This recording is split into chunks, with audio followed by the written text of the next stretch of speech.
bem, estamos de volta ao Lição em Dose Dupla. Que bom que você já está conosco aqui, acompanhando nas redes sociais, Facebook, YouTube também, podcast. A semana passou rápido, já estamos de volta, retornando para mais um episódio desta temporada sensacional, estudando o livro de Deuteronômio, a verdade presente em Deuteronômio.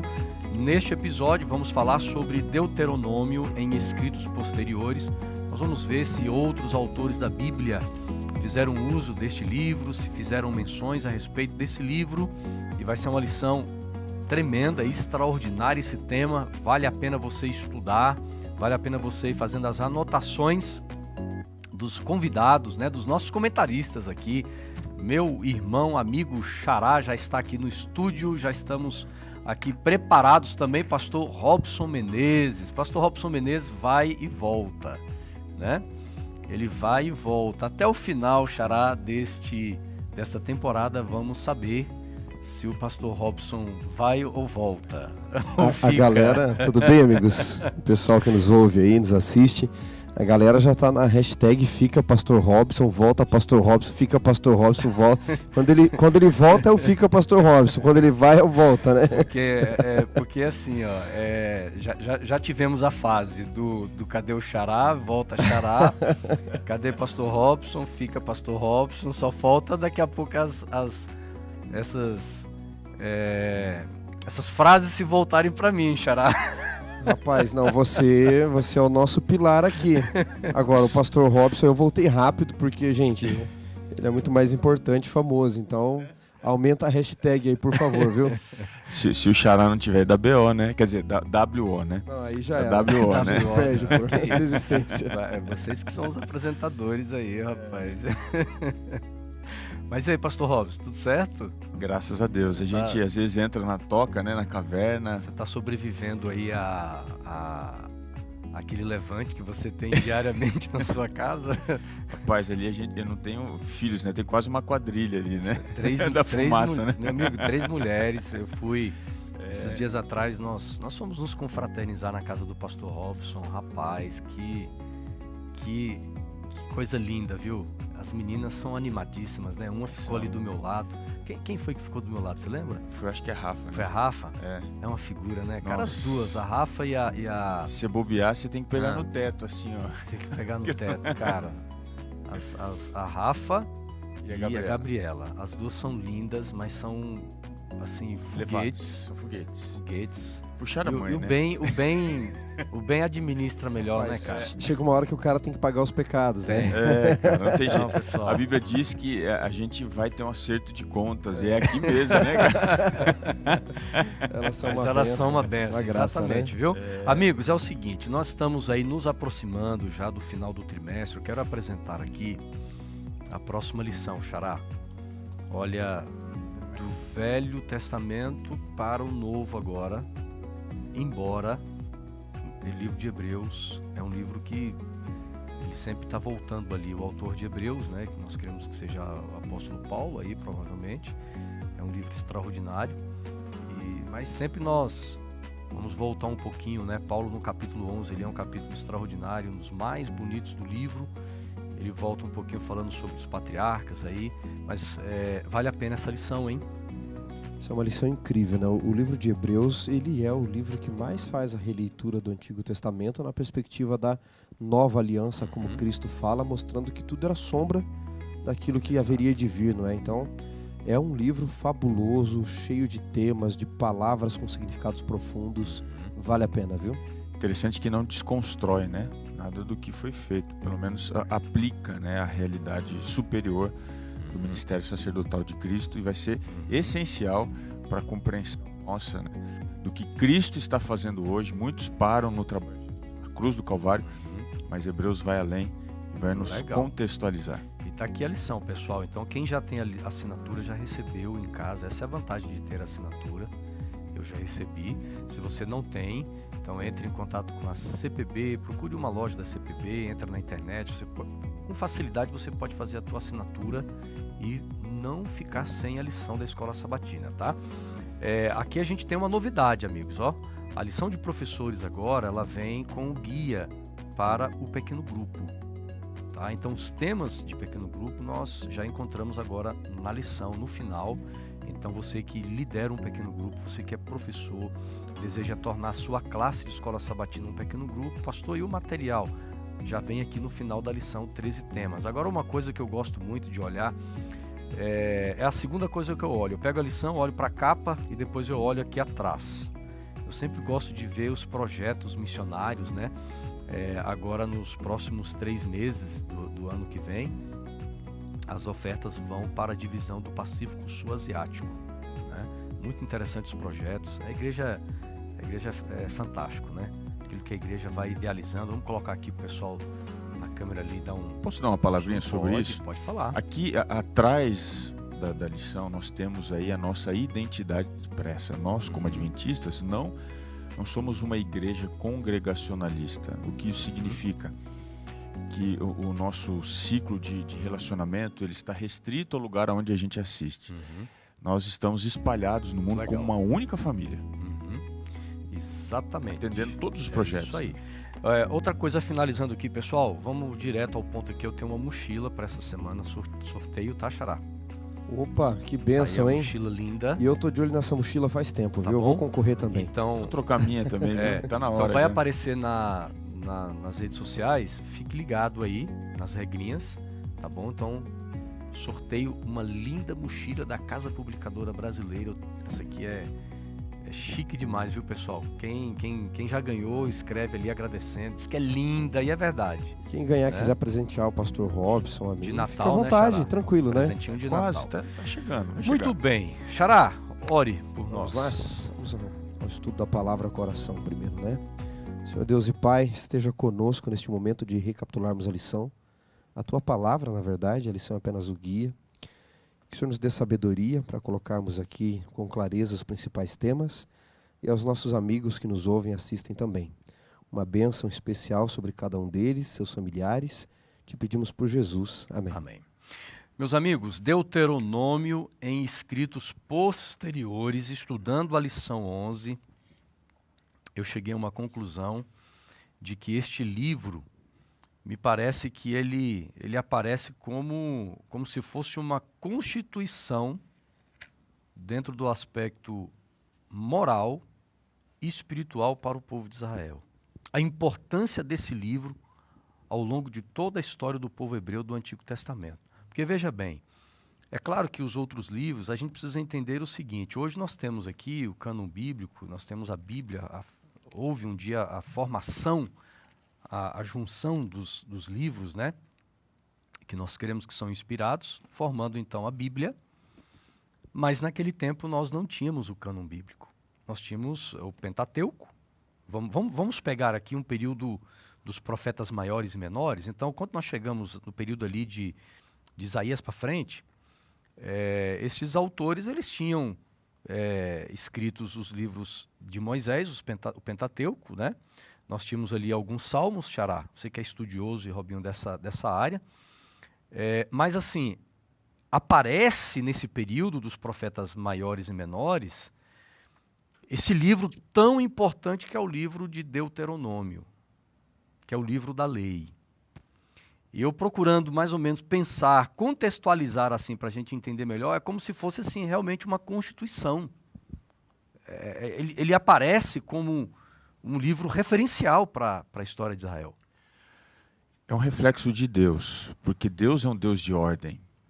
Nada do que ele faz pelo acaso ou através do caos, ou para o caos. O que Deus faz é estabelecer a base. Ele, ao formar o seu povo e ao trazer esse povo para dentro da terra prometida, ele não poderia permitir que simplesmente eles existissem ali sem uma conduta ética, né? Uma conduta moral, uma cláusula pétrea, né? Dentro do direito, que regeria todos os regimentos, sejam eles religiosos, políticos, né? Econômicos e sociais. Então, o livro de Deuteronômio tem essa importância tão acentuada que nós vamos ver, ele acabou formatando muito do que se escreveu depois no registro bíblico. Muito legal você mencionar essa questão da Constituição, Xará. Isso nos remete à nossa, né? Para a gente entender a partir do conhecido para o desconhecido, né? No dia 5 de outubro de 1988, foi então concretizada por voto do Congresso, por expressão do povo, é a Constituição que mais dura em nosso país. Nosso país passou por diversas fases, né, de monarquia e outras ditaduras que acabamos tendo através de alguns presidentes por aí no passado, como o Estado Novo, de Getúlio Vargas. Mas a Constituição que mais perdura no nosso país até hoje, 31 anos, né? Foi em 88, 31 anos de Constituição, é essa que nós temos agora. O que é a Constituição que nós temos? E por que o Brasil é um Estado democrático de direito? Porque esta Constituição, ela foi feita com base no pleito do povo. Não uma ditadura militar, não a imposição de um presidente num Estado Novo, não um monarca, mas o povo teve participação, inclusive ela foi revisada, né? A Constituição foi concretizada em 88, mas ela poderia, deveria e foi revisada 4 anos depois. Isso deveria ter sido feito e foi feito para que ela fosse expressa a vontade do povo, que o povo queria revisar. No caso de Deuteronômio como Constituição, para uma nova comunidade, numa nova terra, onde eles teriam grandes desafios, expressa a vontade de Deus primeiro para o bem do povo. Ou seja, não é só a vontade do povo, mas de Deus para o seu povo. E aí o Robson colocou algo interessante ali, que é a cláusula pétrea, não é? O direito brasileiro é regido pelo romano. E as leis romanas surgiram em 700 a.C. e dizem que vem das 12 tábuas. Olha que curioso, né? Eles têm 12 tábuas, e nessas 12 tábuas vieram as leis que os imperadores começaram a seguir. E aí perguntam, essas 12 tábuas que criaram o direito romano para praticamente o mundo todo, inclusive para o Brasil, de onde vieram? Os romanos mais antigos diziam, dos deuses. Elas vieram dos deuses. Então, a lei, em muitas nações, não só Israel, ela vinha primariamente de Deus, e a partir dali o povo criava leis mais justas. Agora, interessante, quando nós fazemos essa comparação, é claro que não é uma comparação do mesmo nível, entre o livro de Deuteronômio e a Constituição brasileira, muito se fala numa reforma constitucional. Porque às vezes as próprias leis de um país elas se tornam obsoletas diante da dinâmica que o mundo passa. E quando nós olhamos para o livro de Deuteronômio, ele é mencionado lá séculos depois, e você não vê a necessidade de uma reforma nesse livro da lei. Tanto é que o verso para memorizar, que está em Deuteronômio capítulo 10, verso 15, aqui a gente vê a preocupação de Deus com as gerações futuras. Ou seja, o estabelecimento de uma Constituição, ela não está preocupada apenas no presente, mas qualquer Constituição, ela sendo boa, justa ou não, há uma preocupação com o futuro de uma nação. E Deuteronômio 10, 15 diz assim, o Senhor se afeiçoou tão somente aos pais de vocês, para os amar, e a vocês, descendentes deles, ele escolheu do meio de todos os povos, como hoje se vê. É bonito ver a preocupação de Deus com as gerações que viriam depois, né?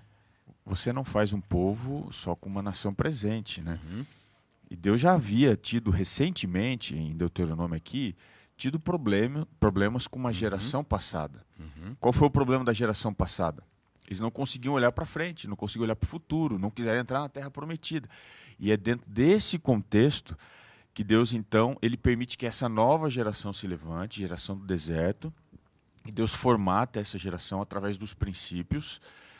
Deus não trabalha com conselhos, Deus não trabalha com indicações, Deus trabalha com princípio. E esses princípios formaram essa geração do deserto, que entraria na Terra Prometida, e também esses princípios, eles alongaram o caminho para que todas as gerações futuras se baseassem em cima dessas orientações específicas deixadas por Deus. Agora, já que nós queremos ver aí os escritos posteriores de Deuteronômio, nós vamos entrar no primeiro exemplo deles aqui, lá em 2 Reis, no capítulo 22, é uma história extraordinária que começa na vida de um garoto, né? De um dos grandes reis de Israel, um dos grandes reformadores, chamado Josias. 8 anos especificamente, né? 8 anos. Assumiu o trono com 8 anos de idade, e mesmo na juventude, porque quando nós vamos olhar, Xará, na linha do tempo, do reinado de Josias, você percebe que ele, jovem, ele toma a iniciativa de fazer reformas importantes. A primeira delas, a reforma do Templo de Jerusalém. Ele, se eu não estiver enganado, ele tinha por volta de uns 20 anos de idade, né? Exato. Mais ou menos. Exatamente. E é curioso a história de Josias, porque ele vem numa sequência de reis assim, né? Ezequias, Manassés, Amon. E Manassés e Amon foram 2 reis, terríveis, talvez dos piores que Judá teve, né? Um deles mandou sacrificar filhos ao deus Moloque, né? Aquele deus com boca de fogo. Uhum. E é nesse contexto de exemplos ruins que Josias entra com 8 anos no reinado. Xará, mas isso é incrível, porque eu até coloquei aqui na minha lição, eu coloquei exatamente isso aqui. Eu coloquei essa linha genealógica aqui, eu coloquei, porque lá em 2 Reis, capítulo 21, de 1 a 18, vem falando sobre exatamente o reinado de Manassés, um cara terrível. É claro que no final de vida ele se arrepende, mas Amon vem dando continuidade a essa quebra da aliança. Não apenas eles quebram a aliança, mas eles promovem isso para o povo, essa idolatria. E de repente aparece um menino, um garoto. Evidentemente eu imagino que Josias ele tinha uma equipe que dava um suporte, né, de sacerdotes, mas veja, os traços negativos dos seus pais, né, do seu pai Amon e do seu avô Manassés, eles não contaminam Josias, Xará.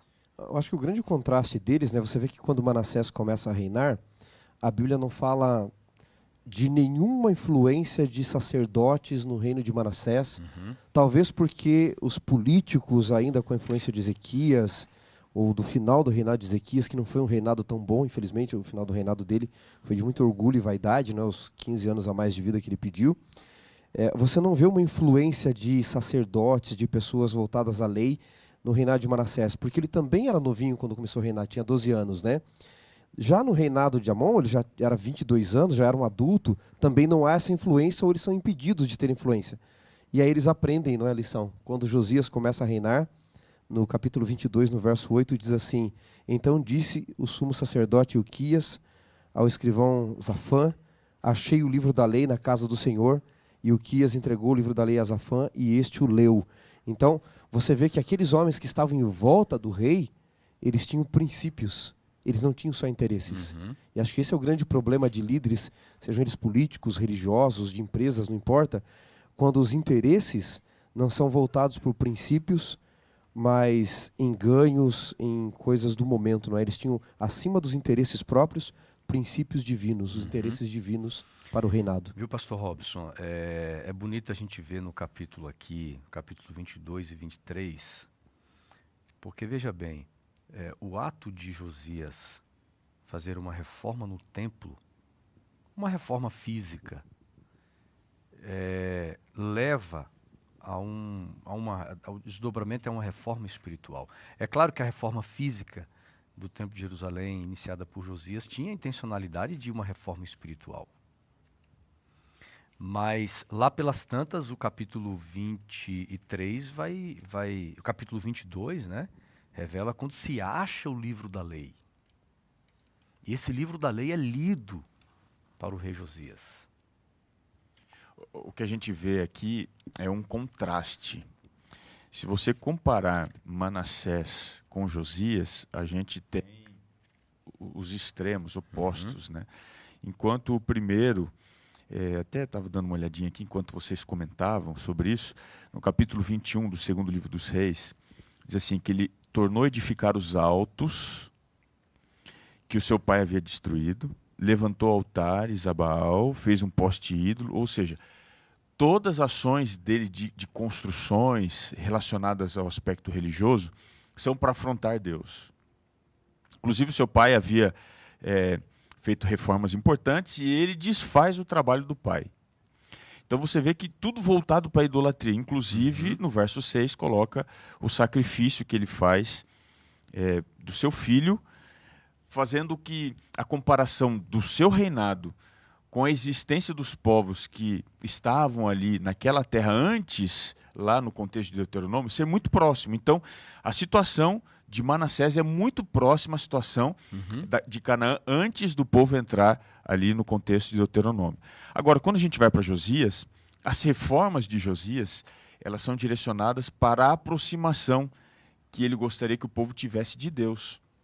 E aí, dentre essas coisas, a gente percebe que o templo, que havia sido esquecido recentemente pelas 2 gestões anteriores a dele, agora começa a ganhar de novo atenção. E é nesse contexto, na reforma do templo, que a gente tem aí a preocupação com a lei de Deus, o livro da lei de Deus. É assim que volta-se a atenção para as coisas importantes e sagradas. Aí que entra uma coisa que eu acho legal, pastor Robson, porque o Rubem Alves diz assim, né, há coisas que são mais que coisas que nos fazem lembrar. Não era a reforma de um prédio. Há coisas que são mais que coisas, né? Há reformas que são mais que reformas. Reedificar a casa não era apenas ter um prédio bonito. Estava mostrando a preocupação de Josias no seu coração, os seus interesses, não é como você colocou. Um reedificando altar aos demônios. Era isso que ele estava fazendo, o rei anterior. E o outro reedificando a casa de Deus. E é nesse contexto que entra a lei, para reedificar onde? O povo. Porque o Josias podia, no máximo, com suas reformas, reedificar o templo. Mas implantando a lei de Deus, era Deus quem transformava os corações ali, né? E a gente percebe que existe um direcionamento divino para nos dar mais revelação sobre aquilo que nós necessitamos. Primeiramente, a gente observa o rei se voltando para aquilo que era correto. A igreja, no caso da época, que era o templo, a religião. Mas é nesse processo que ele se encontra com a palavra. Então, Deus ele faz com que as nossas ações elas sejam cada vez mais próximas daquilo que nós necessitamos para compreendê-lo mais e nos relacionarmos com mais intimidade. Foi o caso aqui de Josias. E eu fico pensando o seguinte, a reação do rei em ouvir a leitura desse livro. Ela é cheia de drama, né? Cheia de drama. Porque o que acontece? Vocês não gostam disso em Israel? Eu gosto demais. Eu acho muito legal isso, porque como eles têm uma mente... Eles não escondem a emoção. Ele precisa rasgar, ele não fica só, tô triste, não é? Eles se externalizam muito, né? Ele vai falar da espiritualidade de Lança um que pó. não dava com Deus, né? Rasga. Eu acho isso tremendo. Tanto pro lado positivo como negativo, porque, por exemplo, lá no julgamento de Estevão, o sacerdote rasga as vestes em atitude de ódio. Ali, Josias rasga as vestes, e é interessante porque é claro aqui na história do período de Josias e anterior a ele, que quanto mais se afasta de Deus, da verdade da palavra, você perde a noção do que é certo. E a gente percebe aqui o seguinte, que a verdade ela pode nos revelar, também nos revela a verdade, o quão perto ou quão longe nós estamos de Deus.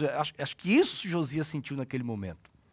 Não tem como você esconder, essa é que é a verdade. Não tem como você esconder diante da palavra de Deus aquilo que você é. E aí ficou muito evidente para o rei a situação moral, né, do povo.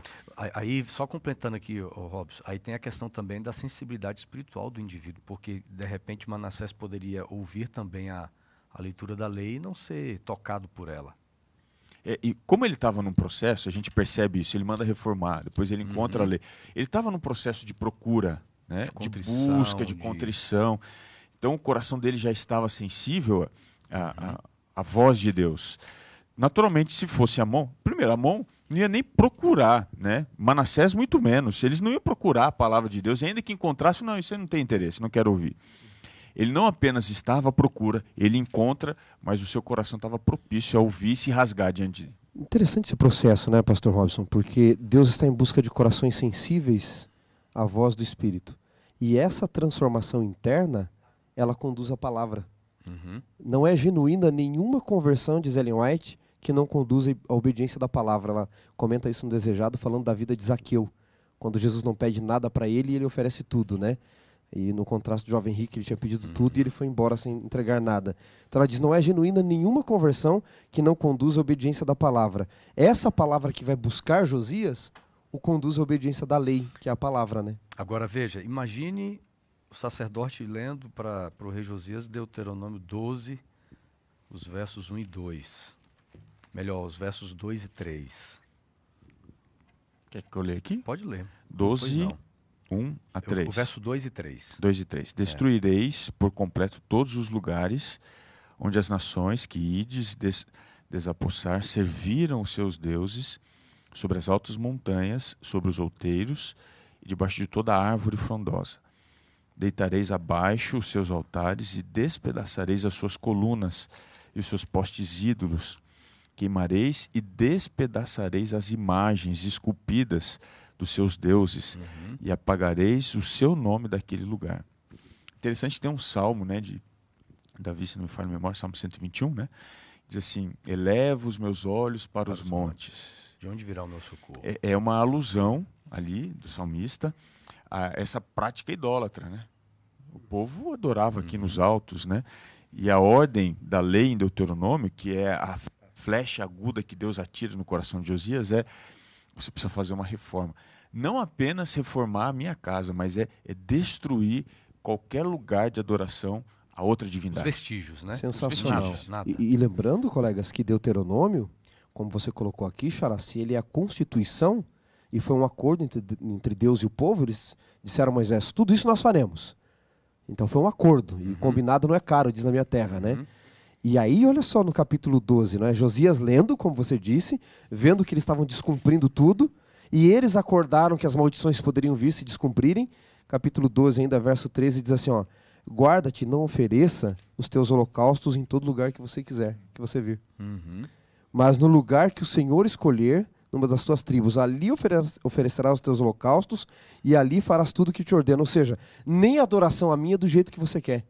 E hoje a gente vive num âmbito, a gente estava falando de Josias ser conduzido à palavra, de desconstrução da palavra, de você adaptar a palavra e de você dizer assim: eu adoro do jeito que eu quero e do jeito que eu acho melhor. Me parece que o Deus da Bíblia não funciona assim. Não há um descontinuísmo, né? Não há assim uma busca por interesse. Não, isso daqui é interessante, nós precisamos atualizar porque isso aqui não serve mais e coisa do tipo. A palavra de Deus, ela é constituição. Ela trabalha com princípios, essas normas precisam ser seguidas. E o que eu acho interessante na história aqui de Josias é que nesse contexto de encontrar a palavra e ter o seu coração rasgado, ele poderia aqui no afã, né, no ensejo daquele momento, de ter ido consultar Deus. E aí a gente encontra aqui que ele não faz isso, né? Porque ele estava com tanto medo de fazer coisas erradas que ele entendeu uma coisa, que ele era rei, ele não era sacerdote, então ele pede para que alguém ali, de fato, procurasse. E é quando eles vão até a profetisa Ulda para que ela oriente esse processo, até que finalmente ele vá ao contexto do capítulo 23, renovar a aliança ante o Senhor, mediante não só a orientação dos escritos, mas dos profetas também.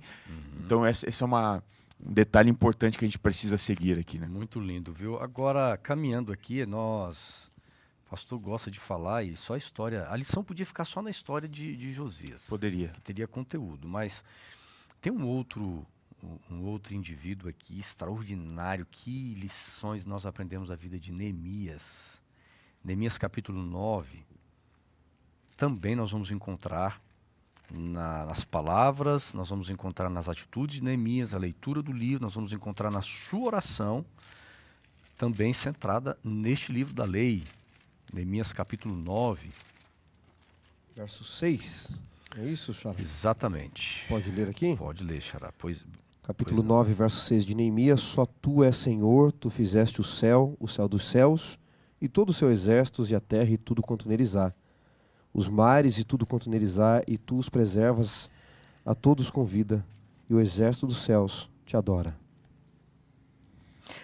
A gente encontra aqui essa expressão aqui, fizeste o céu dos céus, é uma expressão que nós vamos encontrar em vários livros da Bíblia, inclusive, é claro, em Deuteronômio também. Mas essa reforma, mais uma vez encontramos aqui, Xará, esse tema reforma. Céus e terra sempre aparece em Deuteronômio, né? Em Salmo 115, verso 16, Davi fala ali assim, né, que os céus pertencem ao Senhor e a terra deu aos filhos dos homens. O que eu entendo é o seguinte, não é? Deus está convocando pelo menos 2 testemunhas, e as maiores. Quando eu faço um acordo com você, Robson, no direito, existe o que nós chamamos de direito tácito. Então, por exemplo, se eu falar para você assim: olha, eu vou comprar esse teu celular, e aí eu não assinei nada, assim, então tá bom, você me paga quando? Eu te pago o mês que vem. E você me entrega o teu celular e eu não pagar, eu não preciso ter nenhum documento. Se você tiver uma prova com 2 testemunhas que viram o nosso acordo, já basta. Ou mesmo da nossa fala, né? Porque daí mais pessoas viriam. E aqui Deus convoca pelo menos 2 testemunhas. Os céus, que representa tudo que é dele, de natureza espiritual, e a terra, que representa os homens que fazem parte desse acordo. E Neemias repete isso daqui, dizendo o seguinte, que diante do arrependimento, da confissão de pecados, Neemias declara que os céus, tu fizeste tudo, e tudo que há nesse mundo espiritual te adora. Só o Senhor é digno de adoração. E por que nós na terra faríamos diferente? Se o mundo espiritual faz isso, se os anjos fazem isso, se o Senhor que mantém a vida de todos, por que nós, meros pecadores, faríamos diferente então? Eu queria voltar aqui um pouquinho nessa fala, até você havia puxado essa linha. Neemias, olhando de novo para Deuteronômio, ele está vivendo aqui um contexto de reforma. Né? Então, a gente, mais uma vez, uma reforma, assim como foi ali atrás, né, com Josias, nós temos Neemias, e a reforma, ela não é feita a esmo, ela é feita baseada numa Constituição, ou seja, a palavra. Existe ali algo que precisa ser observado, é um estatuto que não está sendo cumprido, e é esse estatuto que não é atualizado. E é interessante, porque reforma, muito bem colocado por você, reforma, ela é centrada na palavra. Sempre, no contexto bíblico. Na palavra de Deus, não é naquilo que eu acho, não é aquilo que eu penso, não é na minha vontade, na palavra de Deus. Começa pelo interior, né? Exatamente. E no contexto aqui de Neemias, né? Só fechando aqui, perdão, viu, Robinho?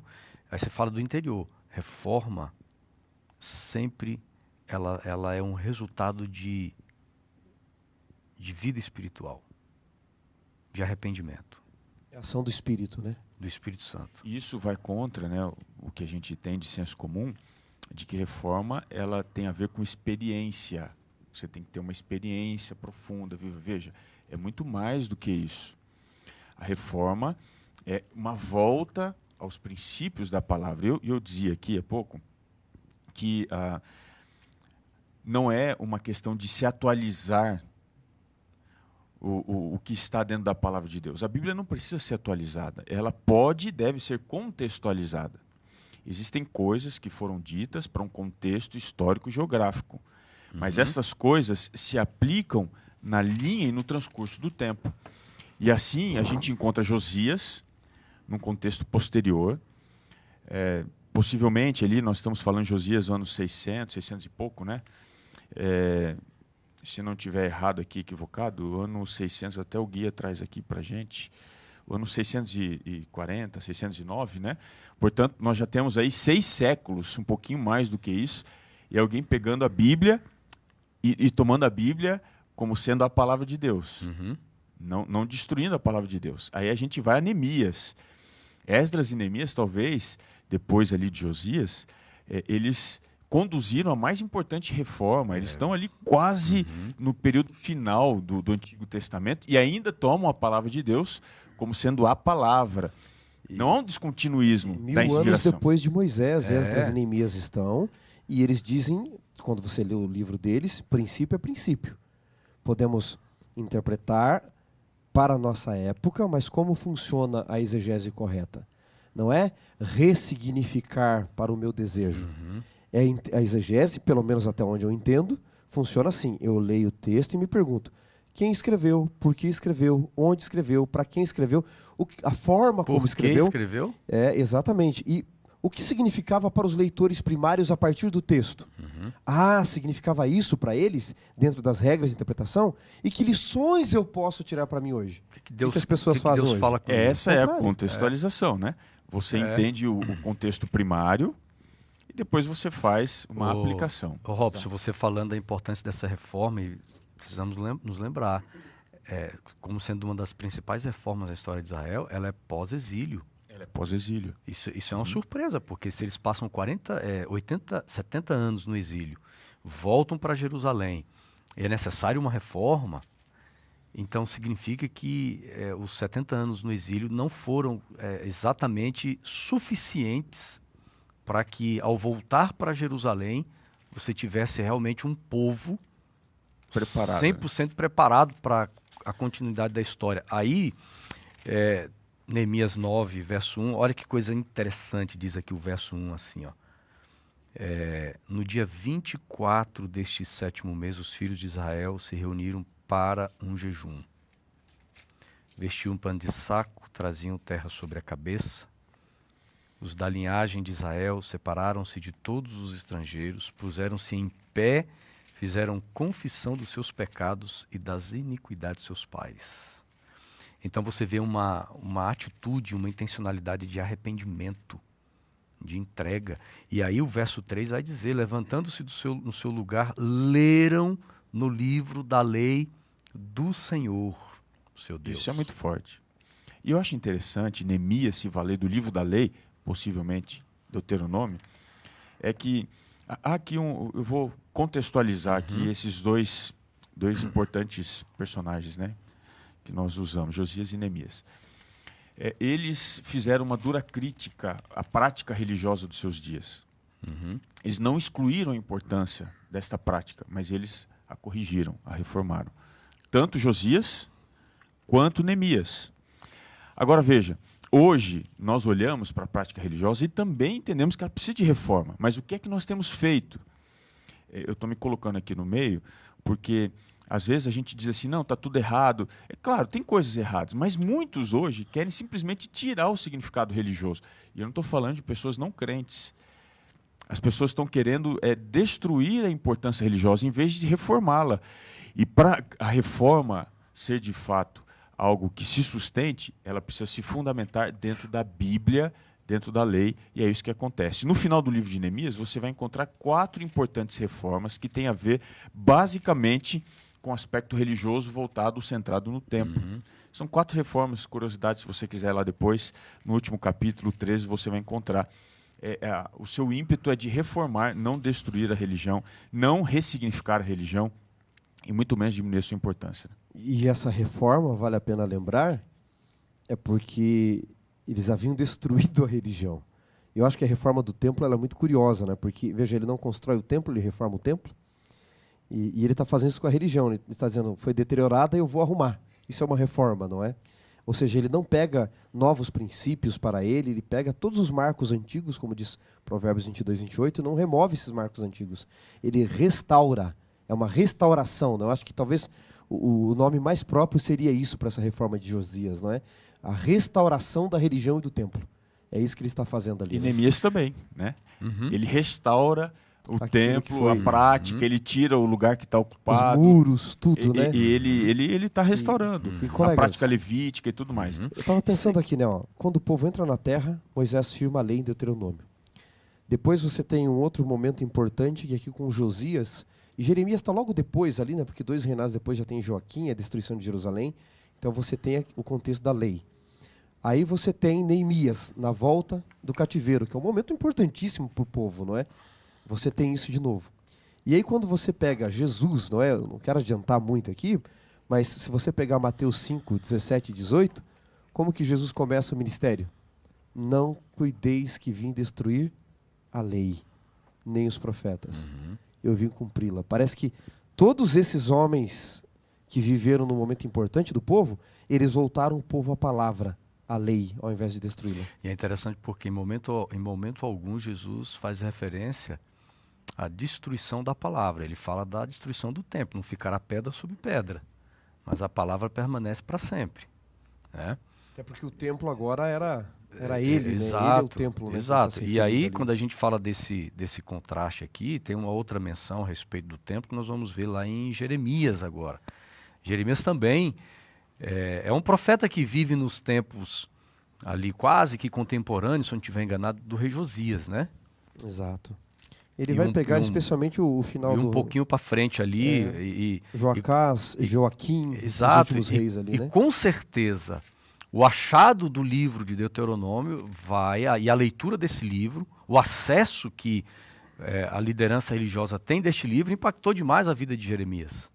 Porque no capítulo 7, versículos de 1 a 7, nós vamos encontrar essa relação das palavras de Jeremias com aquilo que nós encontramos no livro de Deuteronômio, especificamente no capítulo 24 de Deuteronômio, verso 17. Eu vou fazer o seguinte, eu vou ler Deuteronômio 24, 17, e um de vocês, então, vamos fazer uma abordagem aqui de Jeremias 7, né? Olha que interessante aqui, Deuteronômio, capítulo 24, vai dizer o seguinte, verso 17, eu leio assim na Bíblia: não perverterás o direito do estrangeiro e do órfão, nem tomarás em penhor a roupa da viúva. Ele diz aqui o texto bíblico, né? E agora quando a gente vai ver aqui Jeremias capítulo 7, a partir do verso... Você pode ler, pastor Robson, Posso. a partir do verso 3? Vamos lá. 3 a 7? Diz assim, verso 3: Assim diz o Senhor dos Exércitos, o Deus de Israel: emendai os vossos caminhos e as vossas obras, e eu vos farei habitar neste lugar. Não confieis em palavras falsas, dizendo: templo do Senhor, templo do Senhor, templo do Senhor é este. Mas, se deveras emendares os vossos caminhos e as vossas obras, se deveras praticardes a justiça, cada um com o seu próximo, se não oprimirdes o estrangeiro e o órfão e a viúva, nem derramardes sangue inocente neste lugar, nem andardes após outros deuses para vosso próprio mal, eu vos farei habitar neste lugar, na terra que dei a vossos pais desde os tempos antigos e para sempre. Então veja, o texto do verso 3 começa exortando a uma reforma. Corrijam a conduta de vocês. E toda a correção de conduta, de comportamento, não pode ser baseado em tradições, mas em uma reforma espiritual. Eu acho que esse é um problema que nós encontramos hoje dentro do cenário religioso. Toda tentativa de mudança de comportamento, ela é baseada numa referência de tradições e não numa busca espiritual. Nós temos que tomar cuidado com tradições, né, Xará? Porque a gente corre o risco de seguir o trilho do bezerro, né? Lembra do poema do bezerro lá, que segue um caminho e todo mundo vai seguindo um caminho tortuoso. Tradição sem princípio não passa de erro envelhecido. Nós não vivemos aqui dizer que toda tradição é ruim, amigos. Mas temos que tomar cuidado de não transformarmos tradições em princípios e base para a salvação, e usamos isso para massacrar os outros. Então, quando você roda diversas culturas, você começa a perceber simplesmente que cada um tem o seu jeito de lidar com algumas coisas da vida. Isso tem que ser respeitado. O que Jeremias está mostrando aqui, em consonância com o texto de Deuteronômio, que vocês leram, é que a reforma interior, a partir da palavra, ela condiz em respeito ao próximo. E esse respeito ao próximo, ele vai mais longe, especialmente os mais frágeis. Porque tratar bem quem está acima de mim, quem é meu chefe, quem tem poder, é fácil. Mas ele está dizendo: cuidei dos órfãos e das viúvas, dos mais renegados da sociedade. Então, que essa reforma, que essa obediência à lei, resulte em ações boas de vocês, especialmente para com aqueles que não vão conseguir devolver isso. Só emendando um pouco mais aí o discurso, nós temos uma reforma religiosa que Deuteronômio instiga para que se transforme em justiça social, né? O estrangeiro, a órfã, os órfãos, as viúvas. Então, nenhuma reforma religiosa é completa se ela não extravasar em justiça social. Veja, a reforma ela não é basicamente justiça social. Mas é fruto, a justiça social é fruto. Ela é fruto, ou seja, nós, como religiosos, como cristãos, se não trabalhamos pela justiça social, se essa não é uma grande marca da igreja, nós não estamos talvez nem no meio do processo. Talvez o início do nosso processo seja o verdadeiro problema. Não estamos vivendo essa intimidade com Deus que vai se extravasar nisso daí. Em outras palavras, né, pastor Robson, você não precisa ser um descrente da palavra, um ateu, ou somente fazer parte de minorias para ter consciência social. Todo cristão deveria ter consciência social. Jesus tinha consciência social, mas acima de tudo a consciência do reino. A consciência social ela vem junto com a consciência do reino, porque isolada ela acaba não surtindo muito efeito e vira interesses humanos e políticos. E é interessante porque tem gente que tenta associar a justiça social, essa vertente da vida cristã, com o marxismo. Não tem nada a ver. O marxismo ele não se preocupa com os pobres com a premissa espiritual e religiosa. E essa é a nossa premissa. O marxismo talvez seja revelar poder, a graça, né? de Deus. Mas a descentralização do poder e a ascensão das classes, né? Talvez seja mais isso que o marxismo ele se preocupe, né? E é claro, ele vai usar essa linguagem bonita, né? Agora da veja. justiça social. Agora veja, fechando aqui Jeremias, o verso 7, né? E eu os faria habitar neste lugar. Ou seja, a promessa da terra, a promessa da habitação sempre foi condicional. Obediência. O êxodo, o exílio foi uma prova disso. Exatamente. E isso é muito claro em Deuteronômio, né? Quando o povo está diante da terra prometida, Deus vai dizendo, olha, a terra é condicional, há uma condição para vocês viverem bem na terra. E aqui em Jeremias ele fala disso aí. Ou seja, Jeremias não foi pego de surpresa. Né? Os próprios acontecimentos futuros que vão aparecendo na história de Jeremias e do povo, depois nós vamos vendo, né, o cerco de Jerusalém, tudo aquilo ali, era muito consciente para o profeta Jeremias, porque ele leu o livro de Deuteronômio, ele sabia da aliança, ele sabia do acordo, ele sabia do que significavam as bênçãos, as maldições, os resultados da obediência e da desobediência, né? Então, ele tinha essa visão ampla dos acontecimentos. Falando um pouquinho sobre o resultado e entrando aqui já no próximo alcance, né, de Deuteronômio, que tem a ver com Miqueias, uma das consequências da quebra dessa lei seria, como nós tratamos de uma ação judicial, uma constituição, seria Deus entrar tomando por base as testemunhas dos céus e a terra como uma ação, um processo judicial contra o seu próprio povo. Que isso é muito forte, isso aqui é muito né, forte. Rapaz? Às vezes, Deus é contra nós. Quando especificamente? Quando nós estamos em dissonância à sua palavra, os seus estatutos, como Deuteronômio previa. Xará, você gostaria de ler? O Robson já introduziu, você que estuda também direito, Miqueias capítulo 6. Miqueias 6, né? É.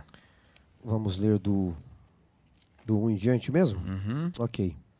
Então vamos lá. Miqueias capítulo 6. Eu acho que um dos versos assim centrais aqui para o nosso comentário, acho que o verso 2, né? Exato. Acho que o 1 e o 2 ali para contextualizar, né? Uhum. Ouvi agora o que diz o Senhor. Levanta-te e defende a tua causa perante os montes e ouçam os outeiros a tua voz.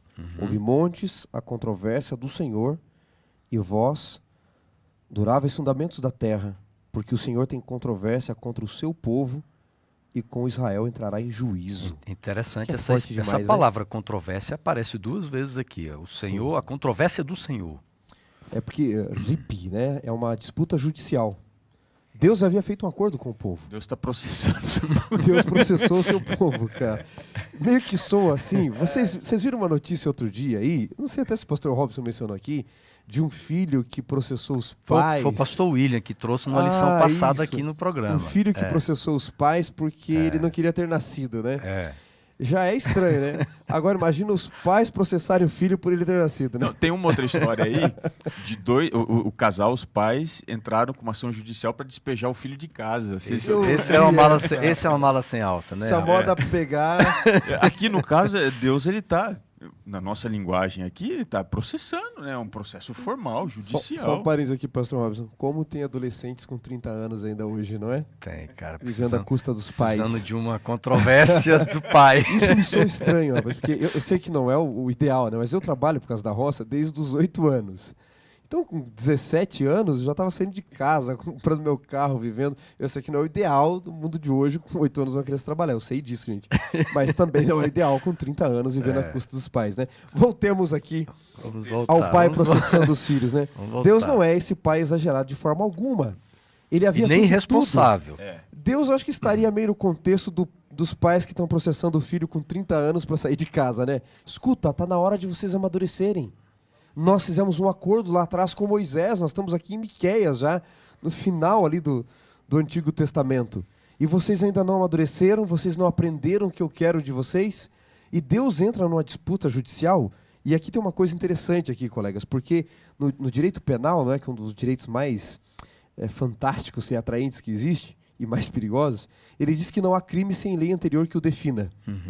Eu não posso chegar para você, Robson... Criar uma nova lei. E falar assim, olha... é crime usar um terno marrom. cor. Então, e já te penalizar agora. Não, se não houve lei, se não houve acordo entre as autoridades e o povo, não há lei dessa forma. Então não há crime sem lei anterior que o defina. Por que Deus está entrando em controvérsia com o seu povo? Porque ele já combinou isso com o povo já havia aceitado, isso foi repetido ao longo de todos os profetas. E o povo continua transgredindo, continua massacrando as pessoas, continua abandonando as leis de Deus. E aí Deus diz assim, bom, chega, eu entrarei numa disputa com vocês. Ele relembra toda a saída do Egito, ele relembra aqui Balaque, Baal-Peor, ele relembra tudo, ele mostra que o povo é que está errando. E aqui, só para eu encerrar a minha parte, por que Deus entra numa disputa judicial com o povo aqui, Xará? Por que ele processa o povo e vai condenar o povo? Porque Deus sabe que se largar o povo ao seu bel prazer, o povo vai se autodestruir, vai destruir uns aos outros e depois se autodestruir, aquele que sobrar. A lei de Deus, e é por isso que ele entra em juízo aqui, ela é como o jardineiro que cuida do jardim. Pode ser o jardim mais lindo do mundo. Se você deixar o jardim à sua própria sorte, crescendo do jeito que eles querem, os cardos, os abrolhos, os espinhos vão tomar conta e o jardim não será mais bonito. Então essa controvérsia, essa lei, é para podar o povo e ele continuar vivo. Agora, o versículo 7, pastor Robson, ainda de Miqueias, Deus diz assim, você gostaria de ler? Desculpa, eu te atrapalhei. Pode ler. Miqueias, capítulo 6 6, ainda. verso 7, né? Que o Xará veio trazendo essa... Deus lembrando, né, Xará, da história, e no verso 7 ele diz assim, será que o Senhor se agrada com milhares de carneiros, com 10.000 ribeiros de azeite? Darei o meu primogênito pela minha transgressão, o fruto do meu corpo, pelo pecado da minha alma? Aí vem o verso 8, ele já mostrou a você o que é bom, e o que o Senhor pede de você, que pratique a justiça, ame a misericórdia, e ande humildemente com o seu Deus. Interessante porque os sacrifícios, embora eles fossem importantíssimos dentro dessa didática de Deus apresentar o plano da redenção, certo? Mas os sacrifícios, porque os sacrifícios não apontavam, eles apontavam para Cristo, né? E também para a obra de Deus de uma forma bem geral, mas os sacrifícios não constituíam essa base da aliança com o povo de Deus. Porque Hebreus vai tratar, já fazendo propaganda aqui, um spoiler. Hebreus vai tratar lá na frente que o sangue de cordeiro de bodes, ele não pode, né, não pode trazer expiação, né? Sabe que isso é só uma ilustração, que lá na frente alguém um dia derramaria o sangue perfeito que de fato traria o perdão. Então, o que Deus está dizendo? Não viva a formalidade, mas viva a intimidade desse relacionamento. É por isso, de que forma? Praticando a justiça, amando a misericórdia, e nós às vezes gostamos, né, da forma da lei, mas nós nos afastamos da essência da lei, que é o amor a Deus, está lá em Deuteronômio, né? Amar a Deus com toda a tua força, toda a tua alma, todo o teu entendimento. Agora a gente percebe assim, né? Vamos contextualizar aqui com a nossa... é um tema polêmico, né? Você tem, por exemplo, autoridades judiciais no Brasil hoje que flertam em não cumprir a nossa Constituição. Às vezes o discurso é de... Nós precisamos cumprir a Constituição do país, certo? Mas às vezes na prática há uma quebra de leis. E quando nós olhamos para os profetas não apenas exortavam ao cumprimento dessa Constituição, livro de Deuteronômio, mas eles viviam isso. Eles não negociavam. E quando há esse afastamento, você entra numa zona em que o certo se torna errado, né? Quando você o afastamento da essência, né? Os fins, eles nos justificam os meios. Exato. Então esse é um chamado, né? Vocês não veem isso como reflexo da sociedade também? As pessoas vão nas redes sociais dizerem que tem que amar e respeitar todo mundo, mas basta alguém discordar deles, pronto, que hoje existe o famoso ódio do bem. Ou seja, aos amigos tudo, aos inimigos a fria letra da lei, não é? Então isso é um reflexo, não é? Rubem Alves dizia assim, né? Meu tempo se tornou escasso para debater formas. Eu quero essência, minha alma tem pressa, né? E quando você menciona isso, é o que Deus está dizendo para o povo. Eu tenho pressa, eu quero essência. Lembra que eu disse para vocês que se Deus não intervisse numa contenda judicial com o povo ia se autodestruir? Olhem só Miqueias 2, verso 2. Vocês cobiçam os campos e os arrebatam. Se as casas as tomam, assim fazem violência a um homem e a sua casa, uma pessoa e a sua herança. Eles estavam num ponto que era assim, a lei servia só para quem eles queriam. Se Deus não intervisse, eles estavam se autodestruindo um ao outro. Se Deus não deixasse a lei dele para nós, para mim e para você, que está aí nos assistindo, para todos nós nos autodestruiríamos. Nós destruiríamos uns aos outros e depois nos autodestruiríamos. A lei de Deus é para preservar a gente da gente mesmo. Muito bem. Amigos, indo para o nosso final aqui, os últimos minutos, nós vamos a Daniel. Pastor Robson, 1 minuto e meio para você. Nós chegamos em Daniel porque também esse profeta que vive período do exílio e pós-exílio, tá?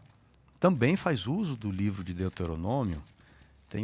Nós temos aqui vários exemplos no capítulo 9 de Daniel, né? Exatamente.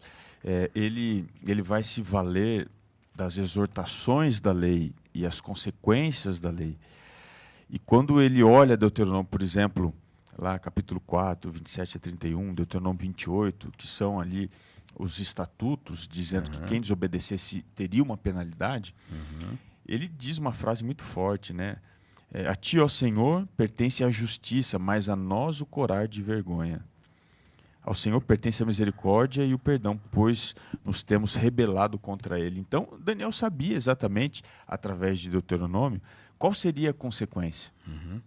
E ele estava ali humilhando-se diante de Deus, dizendo, Senhor, conforme já dizia no passado, o Senhor já disse no passado, nós é que estamos fora desse relacionamento. Nós estamos aqui humilhados, suplicando. E ele se coloca nessa posição, né? Dizendo, suplico para que o Senhor tenha misericórdia.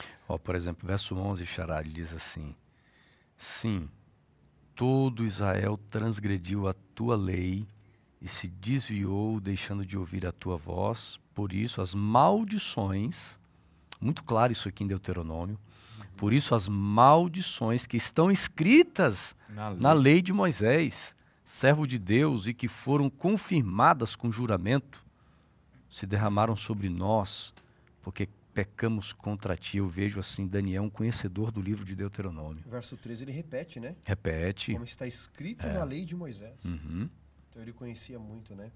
Agora uma coisa me chama a atenção aqui em Daniel 9, colegas.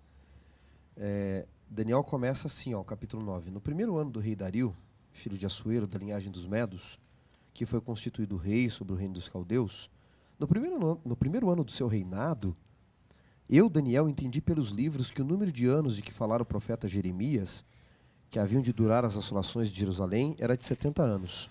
Então voltei o rosto ao Senhor Deus para o buscar em oração e súplica. Verso 4, orei ao Senhor meu Deus e confessei e disse a ele, Senhor Deus, grande e temível. Verso 5, nós temos pecado. Duas coisas me chamam a atenção aqui, né? Você mencionou a primeira, o conhecimento do livro da lei, né? Ele está lendo Jeremias e Moisés aqui ao mesmo tempo, né? Daniel está firmado na palavra. A segunda coisa que me chama a atenção é o seguinte, quando Daniel lê Jeremias, que era o apocalipse dos seus dias, né, vamos dizer assim, o livro de profecia, ele diz, eu entendi pelos escritos de Jeremias que o tempo chegou, o tempo estava próximo. E quando você e eu, nós lemos as profecias e a gente vê o que está acontecendo no mundo, a gente não vê que o tempo está próximo também? E qual foi a atitude de Daniel? Se firmar na palavra e orar pelo povo. Você não vê um Daniel desesperado, um Daniel, vamos dizer assim, sem conhecer as razões de tudo aquilo, ele não questiona Deus, mas um homem seguro. E a atitude dele, pastor Robson, e você pode terminar aí, é a atitude de confissão, de reconhecimento. Não é a mão de Deus que é pesada em excesso, mas os nossos pecados é que foram em excesso diante de um Deus tão justo. A única forma de haver contrição é mediante a exortação da palavra de Deus. Então, toda vez que nós nos dirigimos a ela, certamente seremos quebrados. Se o nosso coração for genuíno, nós seremos quebrados por ela. Assim como Moisés escreveu no passado e todos os escritores que vieram depois não desconsideraram, não descartaram, não diminuíram a palavra de Deus, mas se valeram dela para promover esse espírito de contrição. Nós hoje, leitores posteriores, também teremos os mesmos resultados, que seja isso, né? O nosso motivo e seja o nosso grande desejo ao irmos à palavra de Deus, especialmente esse livro que a gente se apaixonou com muita força, o livro de Deuteronômio. Nossa, essa lição 11 foi fantástica e na semana que vem nós vamos estar aqui juntos estudando agora os escritos de Deuteronômio no Novo Testamento, tá? Se no Antigo foi bênção esse tema, o Novo tenha certeza que será maravilhoso. Então nós vamos nos encontrar na semana que vem no podcast, durante a semana no YouTube, também no Facebook. Você sempre nos acompanhando aqui, vai compartilhando essa live, vai mandando o link para os amigos, tá joia? Porque lição em dose dupla é isso, né? Aqui a gente se diverte. E é duplamente abençoado aqui com vocês, viu? Damos risadas. A benção nossa ter você aqui, meu amigo. Aprendemos juntos, fortalecemos sempre a nossa amizade. Que Deus abençoe vocês. Pastor Robson vai concluir o nosso programa, o nosso podcast, orando por todo esse povo abençoado que nos escuta e também nos assiste aí por esse Brasil afora. Vamos orar. Te agradecemos, Senhor, porque a Tua palavra ela é clara. E ela ainda tem a mesma eficácia, produzir em nós fruto de arrependimento. E é isso que nós queremos. Nós permitimos nesse instante que a Tua palavra quebre o nosso coração. E ela constitui em nós uma nova criatura, nos dando assim um novo coração, um espírito inabalável. Nós estamos vivendo em tempos difíceis, Senhor. E para isso queremos nos voltar a Ti e aos Teus ensinos, para sermos o sonho ou a realização do sonho que o Senhor arquitetou há muito tempo atrás. Conduza os passos de todos os nossos amigos que acompanham aqui o Lição em Dose Dupla e que essa mensagem abençoe pessoas em diversos lugares e os mais distantes lugares sejam assim também abençoados e protegidos por Ti através do estudo da Tua palavra. Nós nos despedimos aqui, tendo a certeza de que Teu Santo Espírito nos acompanha e nos abençoa. E nós agradecemos isso, entregando essa prece em nome de Jesus. Amém. Amém.